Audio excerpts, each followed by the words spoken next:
Springfield, Illinois hits Walmart with a $50,000 fine for allowing truck parking.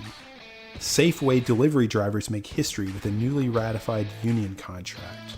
We interview Senator Bob Corker about Trump's tariffs. And 162 transportation and logistics companies made the 2018 Inc. 5000 list.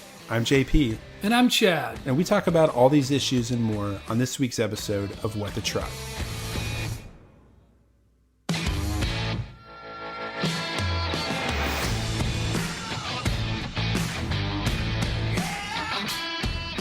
What's up, dude? How you doing this week? Good, man. Good. Good. What you already sipping on? Already correct. You already know, and it's already open. Well, I could have guessed, but you do have it in with a cute little koozie there. Yeah, Mackenzie Rebels, my wife's hometown team. Shout out to Mackenzie. Shout out to Mackenzie, Tennessee. Yeah, Bell's Two Hearted from Comstock, Michigan, the old standard. Oh, okay. Well, what you sipping on, Chad? Well, kind of something pretty mainstream, dude. I've had many a keg of this. I feel like, it's a Sweet Water IPA, the one in the yellow can. I like it much better than the 420, by the way. You do? Yeah. I find, it's to me. I know the 420 is more available. It seems like it's always around. But do I know? I like this one. It's a little more. But see, you say you don't like the California floral hoppy. That's kind of to me what this is a little bit more. Anyway, it's fine. I like the floral hops. I don't like the when they like punch you in the face with like super bitter. Oh yeah, where it's just like, right. Who does? I don't like being punched in the face. Anyway, no, it's been the summer of the IPA. It's funny. I don't know. It's cool, man. All right. Well, I feel like I've about got to start drinking when we're faced with so many, difficult headlines. Like, yeah. What about this? I'll just say, what the truck, Springfield, are you thinking right. with this fine? I mean, you look at Walmart, right? They've got 5,400 locations 5,400 locations spread out all across the country, and half of them roughly have parking available for trucks. Yeah, they let truckers park there overnight.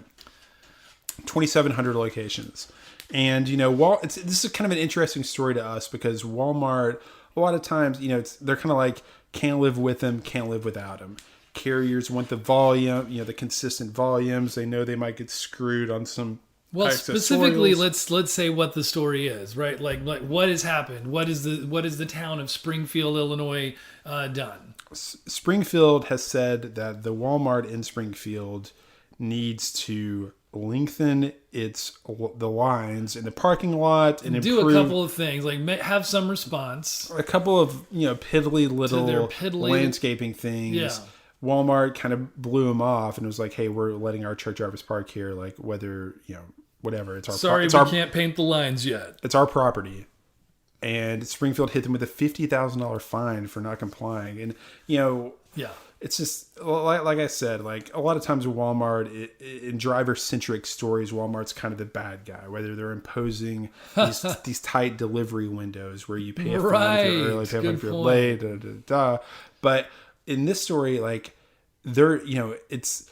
we talk about the driver parking issue all the time. We talk about how in the data, if you look in our... And how ELDs are actually, making it harder to hit some of these windows, and how parking is like a number one problem right now for truckers. It's a number one problem, and we've seen in the Sonar data in our platform that, hours of service utilization shrinks when people are worried about finding places to park. They end up looking for parking for like almost an hour a day. I think that's it on average. And I think it impacts driver retention. And I think some of the older guys have gotten sick of it. I mean, they're mostly guys, but the older drivers are just worn out. So it's certainly not helping turnover. And then in the face of this capacity crunch and all of these things. Exactly.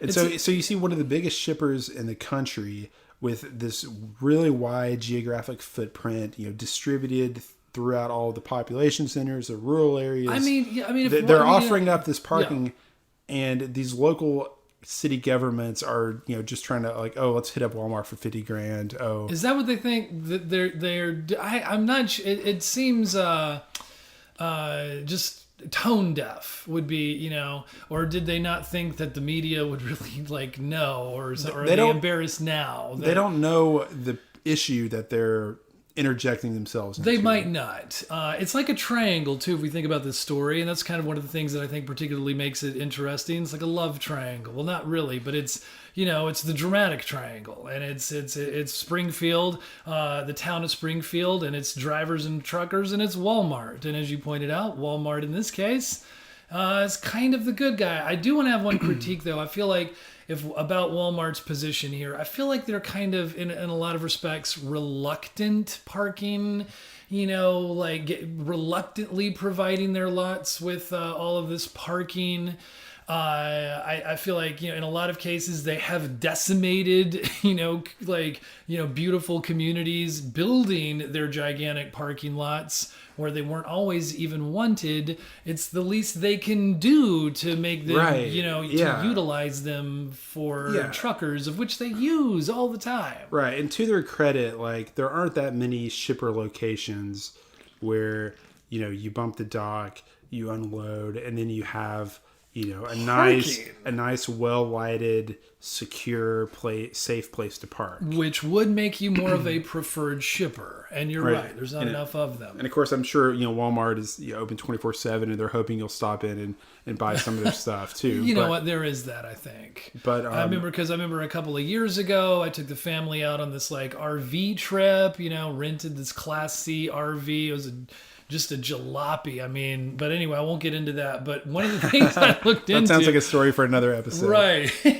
but before I did some advanced intel, because I was like, these RV campgrounds are kind of expensive.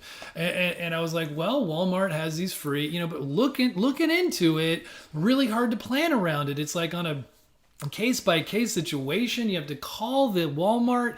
Is this really a good place where you can get... And sometimes they would put you on hold forever. Sometimes they would say yes, sometimes no. I gave up. And if that's just my tiny little bit of experience. Right. Well, so, Ashley Coker really did all the work for this story. Yes, she did. Shout out to Ashley. It's been a huge story on FreightWaves this week. By far the most trafficked story this week. And she pointed out that this app that's widely used by drivers, Trucker Path, when they first started out, they individually called every single Walmart in the country to figure out whether they were trucker friendly or not. And so I forgot about that. Yeah, there are some people who have done the legwork, and I think truckers. That's right. That's a big thing they did. Have a sense of which Walmart is hospitable, which ones aren't. And is that how we know that there's 2,700 of the 5,400? Yeah, I think so. Yeah. Wow.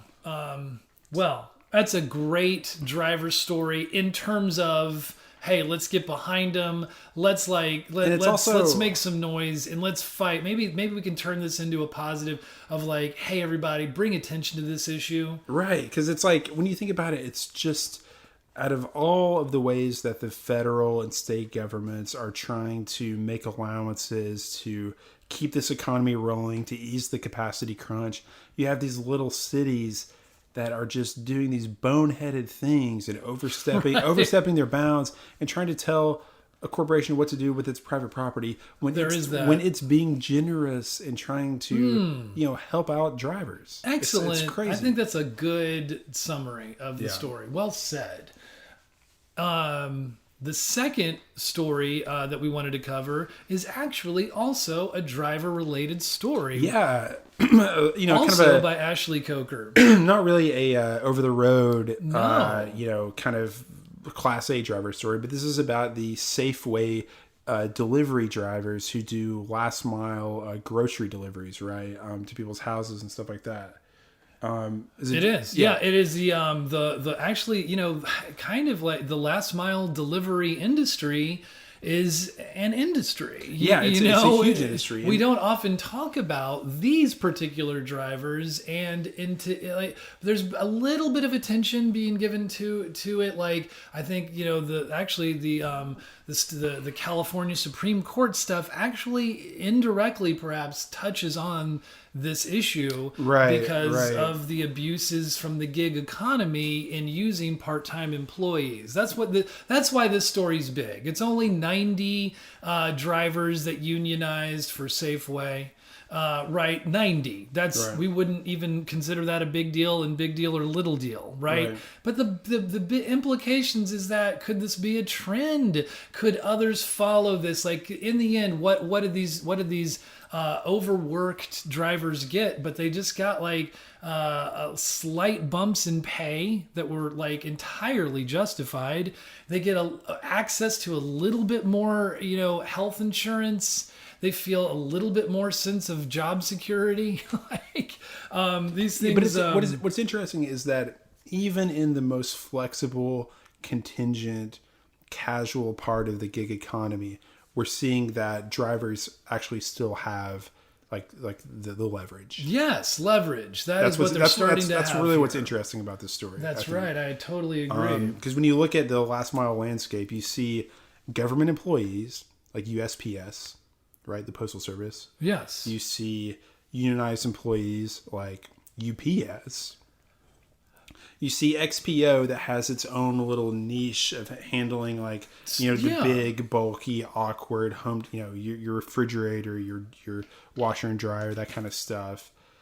But other than that, there's a lot of experimentation. A lot of people are trying to figure out, how do we do last mile? How do we get it right? How do we make money on it? Because it's really damn hard to make money saying that I'll deliver to your doorstep no matter where you live. That's why in this world of tight margins, where freight costs are rising as the economy is rising, that's why transparency, visibility, increased efficiency, a lot of times are improvements in our infrastructure, but what we often emphasize is technology, are so stinking important to start getting right and making some changes. Yeah, and people are trying to figure out how to do last mile with technology, but one of the things about the Safeway story, this is also Ashley's story. Yes, right? It is. So check it out on FreightWaves.com, is that one of the solutions of how do we make money doing the last delivery is we'll just put all the costs on the driver. We'll make them use their personal vehicle. We'll pay them, just whatever. We won't insure them. It's everything is dump all the costs onto them. Well, no, now even the capacity crunch, even the sort of driver scarcity is kind of rearing its head in this space, because they're organizing, they're unionizing, and they're developing and improving their own working conditions. Yeah, in that sense, it's like a wave. It's happening. It's a really interesting sort of micro window into this whole industry and the way it's changing. Well, I actually find it fascinating to keep talking about, but as we but read the story and help keep the trend alive for the little guys. You today had a really cool interview with Senator Corker, and tell us a few of these things. So, what did he say? We interviewed Senator Bob Corker, Republican from Tennessee, former mayor of Chattanooga, still obviously has a home in Chattanooga. He's told me on the call he was biking the Riverwalk yesterday morning. Yeah, my wife had a yoga class with him a few months ago. That's funny. Yeah, so it was really cool. He gets around all over. Shout out to Ken Smith, our Chief Technology Officer. Ken Smith, way to go, man. He's also happens to be the chairman of the Chattanooga City Council. He just called him up. He helped arrange this interview. And shout out to Mariah Baker for being on the call and transcribing. It was really cool to talk to Corker because basically yesterday he's been one of the leading voices in the Republican Senate pushing back against the Trump administration's tariffs. What I love about what he told you just is it's so reasonable. Like Yeah. it's so measured, reasonable. Right. And And so one of the things that he has a really big issue with is the Trump administration invoking Section 232 of this particular trade bill that was passed in 1974 to impose tariffs on our friends and allies. And Section 232 basically says that, okay, it says normally, of course, we know that Congress is responsible for revenues and tariffs, right? It has to be legislated. But in cases of national security, of course, we want to, make that process more efficient and let the White House unilaterally impose these tariffs. And you can always justify it that way. That's the thing. But here's the thing. When we imposed tariffs on aluminum and steel from the EU, Canada, and Mexico, Trump justified it by invoking this Section 232 national security. There's no national security justification for it. So Corker was telling us, he's like, look, we consider that an abuse of power, of his authority. Like now that he did that, we have to push back. We have to take a little bit of power back. And his amendment, he's tried to attach this Corker bill or this Corker amendment to a couple of different pieces of legislation. The timing hasn't been exactly right, so he tried to attach it to the the Department of Defense Authorization Act. They didn't want that kind of they didn't want to politicize the bill in that way and cause drama. See. Wow. And so they I think the timing had to be Majority right. Leader McConnell kind of took it out, but now it's attached to the FAA reauthorization. Gotcha. And the idea is like, if you want to use Section 232, now you have to come to Congress. And I think that he feels like they've got his attention because their bill has already had the procedural vote that was overwhelmingly passed. Yeah, they passed a non-binding vote saying that, like, look, if you're going to start doing this and you keep going down this road of using this kind of,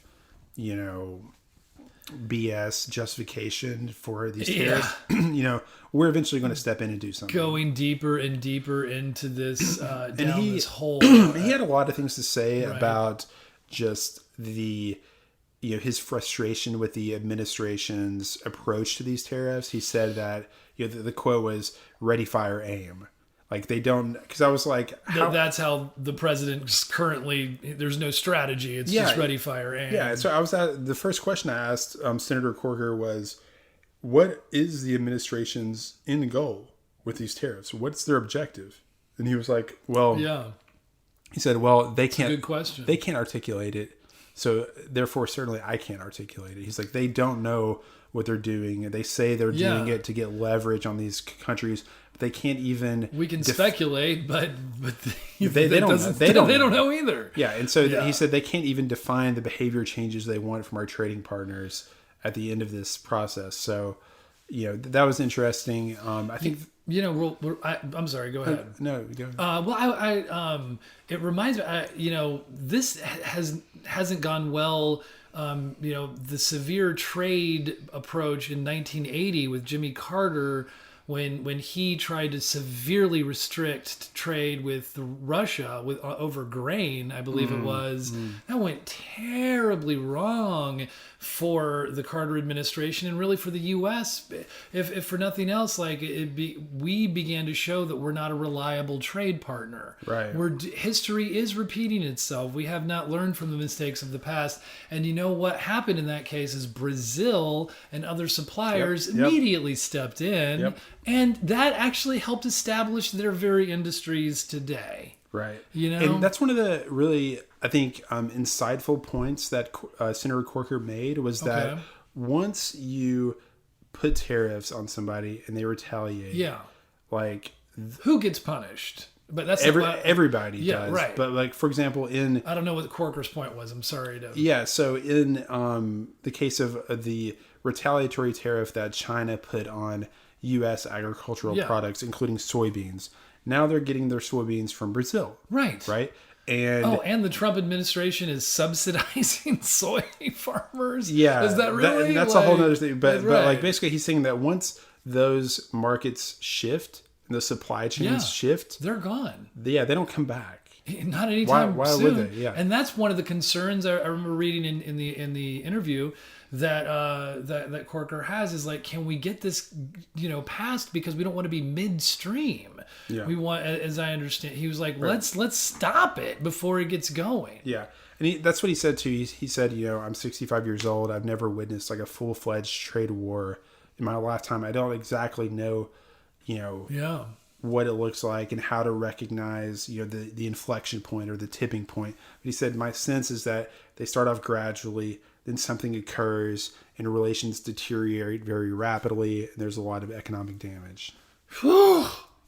Scary in a time of abundance and optimism. Can we segue off of this? Yeah. Because there is some optimism and some excitement. If you look at our just article that, some of our summary or takeaways of the 2018 Inc. 5,000 list that was released yesterday, we observed that 162 transportation and logistics companies, are listed amongst these 5,000. That's a lot. Yeah. There's a lot of takeaways from this 37th annual report. There's a whole lot of interesting stats. One of the things we're, particularly excited about is just how Freight Alley in Chattanooga are so strongly represented by some significant winners. In Chattanooga alone, number 400 was Trident, 415 was Link America. Reliance, they fell from, I think, 461 to 591, but they're growing. So the measure they're of this, growing fast. They're growing really fast. They're still one of the fastest growing companies in America. And they actually provide insurance to 16 of these very logistics companies. Nice. Steam. Steam Logistics, the freight forwarders, and they've had one of their most right in our hometown, and the freight forwarder. Thank you. International shipping, and nobody else does that in Chattanooga.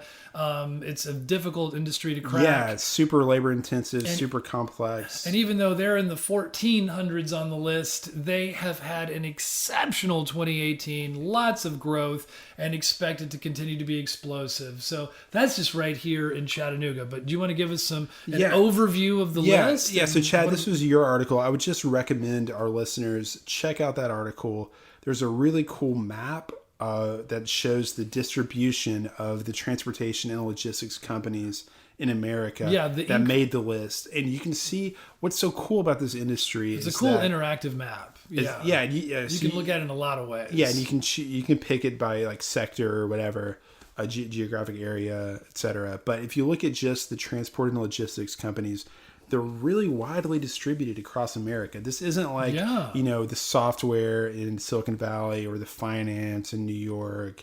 It's everywhere that people are. There are exciting growth opportunities in these companies. They're, as an industry, transport and logistics services has grown faster than GDP for, decades. And it's just a really vibrant, rich sector. Yeah, number one of the entire Inc. 5,000 list was Swan Leap. They leapt very high up the rankings, and they are a transportation and logistics company, more AI focused. I'm going to interview the CEO tomorrow, as a matter of fact, so we'll give them some love in their own due time. But another very high ranking winner, I guess I'll call them, is Edge Logistics. They were number 46. And I got you corresponded with their CEO William Kerr, right? Right, and he noted also. He said we were 5 in transportation and logistics, but we're number 1 out of people who move domestic freight, and we're hiring. He said, nice, of course. Which I think actually leads into one of the things of there is this incredible growth in the industry. The industry is becoming they're riding the wave of tech. And you know what that's going to mean? Higher competition for talent. Yep. Higher paychecks for people who can do tech and supply chain Interesting, obviously we're not seeing actual trucking carriers on this list because we know what's stopping them from growing, the driver shortage. Yeah, good point. But these 3PLs and these brokerages are killing it on revenue, year over year. You have to have been a company at least 4 years to be on this prestigious list. But being on this list is a very good thing. Yeah, I think major companies have been even like Bill Gates said that like Microsoft, some of the early attention that they got back in like the 80s was from being included on this list. This is a thought, kind of an observation. It's like, so while talent, there may be a bit of a dearth of talent in this like boom time in the economy in general, but do you think that it's hip to be on, the list of Inc. 5000? Oh, yeah. It's hip to be tech. Yeah. You know what I mean? And so like, is this kind of the beginning of a trend overall in just logistics and transportation? I mean, besides the fact that we're making it cool, like on what the truck, do you think that there is like maybe a wave of, there is going to be talent, because tech talent and others? I do think so. I think that when you look at it like because a lot of these brokerages and a lot of these 3PLs, in decades prior were hampered by the labor-intensive manual processes that it took to move goods from one point to another, to coordinate all the changing of hands and stuff like that. And they're way behind. They're way behind in tech. Right. Slow adopters. But, every 10 years, there's a new wave of people who come out and say, whether it's... I feel like it's a double wave. Like, I feel like there's so many... it's like it's more... It's a big... It feels like more than just an every 10-year cycle. Right. I mean, it's like, like Echo, for example, in Chicago was like the original like tech disruptor in the brokerages. They came out in like, the 2000s, early 2000s, and then like Redwood was around the same time. And then you get like later iterations like Convoy and Uber Freight that are doing the same, that are like 10 years ahead of, started off 10 years later. Yeah. Like, I see it that way. It's really interesting. And so when you look at like the progress that's being made in machine learning and artificial intelligence and things like blockchain, things like big data analytics. Yeah, that's sexy. That's what these new companies are being able to leverage and take advantage of and grow much faster than what we called we call them the old like voice brokers, like basically people with a phone. Right. Their death has been imminent for and they're just not months. You can't, if you want to build a brokerage, or a 3PL that grows quickly, you have to be tech oriented in every aspect of the organization. And I think it's making it hip to be square. And that's where we are leaving off on our headlines of the week. JP, it's time to continue killing it in the way that we kill it. On Big Deal, Little Deal, what's the deal with you? What is the deal with you today? You're on fire. No, it's all good, man. Well, I know, it's all good, man. All right. All right. Are you ready? We're timing as of now. Home Depot sees higher costs as tight transport markets bite retailer. Big deal or little deal? It's a big deal. Shippers are going to keep feeling the pain for the foreseeable future because we don't think this trucking cycle is going to end anytime soon. Universal Logistics adds to its intermodal and drayage business with Southern Counties purchase. Big deal or little deal? I'd say it's a little deal. They are a well-known consolidator and they just keep tucking in. Redwood Games raised $75,000 for vets with PTSD. Big deal or little deal? That's a big deal. It's cool. Redwood has a great culture. They work hard, they play hard, and they're doing it for a reason. Will Berkshire Hathaway buy Southwest Airlines? Morgan Stanley weighs in. Big deal or little deal? It's a big deal. Warren Buffett has talked about his desire to purchase an airline for quite some time. It makes sense, and it's probably one of the only size acquisitions that can really move the needle on their growth. Solar farms CO2 and mobile racking, part of the journey as RLS Logistics transforms traditional cold storage. Big deal or little deal? Easy for you to say. Big deal. Solar energy, advanced refrigerant technologies, and specialized racking systems combined is when you start to see the big picture. Uber sees 38% yearly increase in gross bookings as it gears up to face competition. Big deal or little deal? Big deal is the company's in a decisive fight for dominance in the scooter sharing business, and competition increases. How one little autonomous shuttle in Quebec thinks it can. Big deal or little deal? Little deal for now. It's just one 15-passenger shuttle that goes 25 miles an hour under a 2-mile distance. Warburg Pincus puts $35 million into startup targeting drayage and short-haul markets. Big deal or little deal? Big deal. That's a lot of money. Their second round and their platform helps carriers communicate with shippers. We got it! We did it again. I didn't think we would. Yeah, I think we came in like 2 seconds. It was like a second or two. Headlines. 2 seconds. Silent Barry's throwing right. up the peace sign for 2 seconds. Way to be self-congratulatory. Boom. And that'll do it for the big stories this week. As always, we go into more detail about each of the topics we've talked about today on our website, FreightWaves.com. We will continue to publish this podcast weekly, so be sure to subscribe to What the Truck on Apple Podcasts, Google Play, Stitcher, and SoundCloud. Also, make sure to leave us a review to let us know what you think of our new podcast. And if you're interested in freight economics and finance, come to our Market Waves conference at the Gaylord Texan Resort and Convention Center in Grapevine, Texas this November. Visit marketwaves18.com to learn more about this event. That'll do it for today. Thanks for tuning in, and we will see you next week on What the Truck.